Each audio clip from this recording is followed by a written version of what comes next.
Ndị ọma, ekelekwa m unu. Abịakwa m ọzọ. Ọ bụkwa nwanne unu nwaanyị Ada Abia steeti. Ihe m ji wee bịa taa bụ olundi. Gịnị bụ olundi? Olundi dịka aha ya si dị bụ olu eji mara ndị.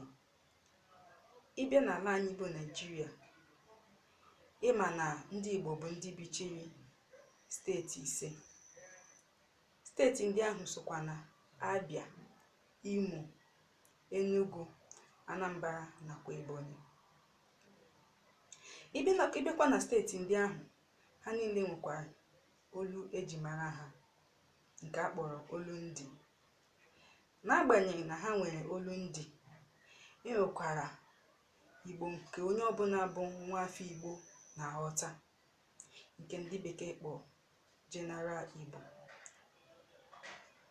Olu nke ndị onye ọbụla na-aghọta bụkwa olu nke ndị Anambra steeti. N'agbanyeghị na steeti ọbụla nwere olundi, anyị bụ ofu, anyị bụ ụmụnne, enwe onye dị iche. Anyị niile bụcha ndị Igbo. Ọ bụghị maka na isi steeti nke a ebe esi na onye nke abụghị nwanne gị na onye nke esighị ebe gị. Biko ndị Igbo, ka anyị mara nọ na anyị bụ ofu, n'agbanyeghị olu nke gị, n'agbanyeghị steeti nke isi bịa, anyị bụ ofu. Ka anyị buru nke a n'obi. Ka anyị rapụ ị na-asị onye nke a abụ nwanne m n'ihi na o si na obodo nke m pụta. Anyị niile bụ ofu. Biko ka anyị na-ebuli Igbo elu, ka anyị na-ebulikwa asụsụ anyị elu, ka anyị na-asa asụsụ anyị ebe ọbụla enwetara onwe gị.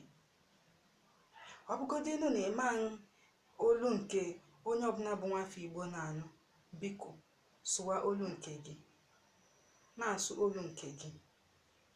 Ọ bụrụ na ihe mme dịkwa gị mma, biko pịakwanụ na subscribe ka ọ dịkwa mgbe ọzọ.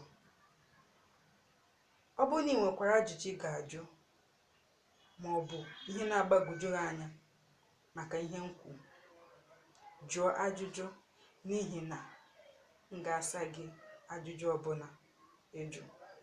Ka ọ dịkwa mgbe ọzọ. Dịrịkwanụ nke ọma.